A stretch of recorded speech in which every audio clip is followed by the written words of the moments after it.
কেন রাম মন্দিরের উদ্বোধনের জন্য 22 জানুয়ারিকে বেছে নেওয়া হলো জানুন কারণ।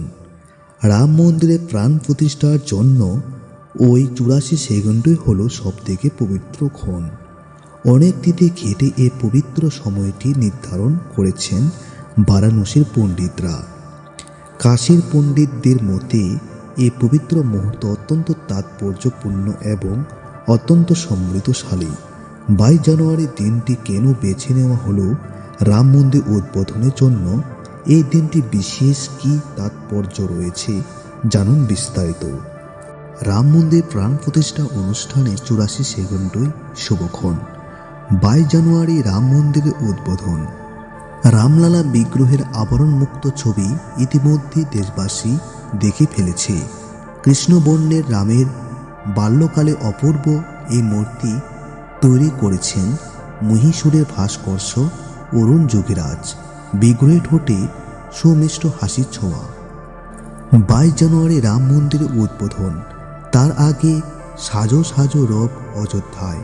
শেষ মুহূর্তের কিছু ফিনিশিং টাচ দেওয়া বাকি। রাম মন্দির ঘিরে দেশ জুড়ে রাম ভক্তদের মধ্যে বিপুল উত্তেজনা। 22 জানুয়ারি রামলালা অভিষেক অনুষ্ঠানের পৌরোহিত্য করবেন প্রধানমন্ত্রী নরেন্দ্র মোদী। রামলালা প্রাণ প্রতিষ্ঠার মহেন্দ্রক্ষণ 84 সেকেন্ড। 84 সেকেন্ডের শুভ মুহূর্তে সিংহাসনে প্রাণ প্রতিষ্ঠা হবে নতুন রামলালা মূর্তির। তবে অনেকের মনেই প্রশ্ন আসছে, কেন এই 84 সেকেন্ডের সময়কেই শুভ মুহূর্ত হিসেবে বেছে নেওয়া হলো? নেপথ্য কারণ কি? রাম মন্দির উদ্বোধনের সময় 22 জানুয়ারি উদ্বোধন হবে রাম মন্দিরের। রামলালার মূর্তি স্থাপনের জন্য শুভ সময় 84 সেকেন্ড। ট্রাস্ট সদস্যদের মতে এই মুহূর্ত শুরু হবে 22 জানুয়ারি বেলা 12:29:08 12:20:32 পর্যন্ত এই মুহূর্ত স্থায়ী হবে। রামলালা প্রাণ প্রতিষ্ঠার পর হবে মহাপুজো ও মহারতি। কেন রাম মন্দির উদ্বোধনের জন্য 22 জানুয়ারি দিনটিকেই বেছে নেওয়া হলো? হিন্দু ক্যালেন্ডার অনুসারে 22 জানুয়ারি পৌষ মাসের শুক্লপক্ষের দ্বাদশী তিথি। নক্ষত্র মৃগশিরা ও যোগ ব্রহ্ম সকাল 8:47 পর্যন্ত। এরপর ইন্দ্রযোগ হবে। জ্যোতিষীদের মতে 22 জানুয়ারি কর্ম দ্বাদশী। এই দ্বাদশী তিথিটি ভগবান বিষ্ণুকে উৎসর্গ করা হয়েছে। কথিত আছে এই দিনে ভগবান বিষ্ণু কচ্ছপের রূপ ধারণ করেছিলেন।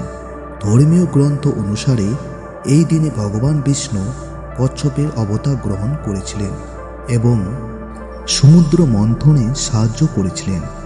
ভগবান শ্রীরাম হলেন ভগবান বিষ্ণুর অবতার। তাই এই দিনটিকে অত্যন্ত শুভ বলে মনে করা হয় এবং এই দিনটিকে রাম মন্দির উদ্বোধনের জন্য বেছে নেওয়া হয়েছে। জ্যোতিষীদের মতে 22 জানুয়ারিতে অনেকগুলি শুভযোগ তৈরি হচ্ছে।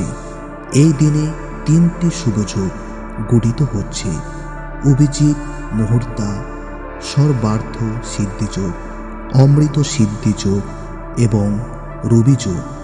এই দিনটিকে যে কোনো শুভ কাজ করার জন্য খুবই শুভ বলে মনে করা হয়।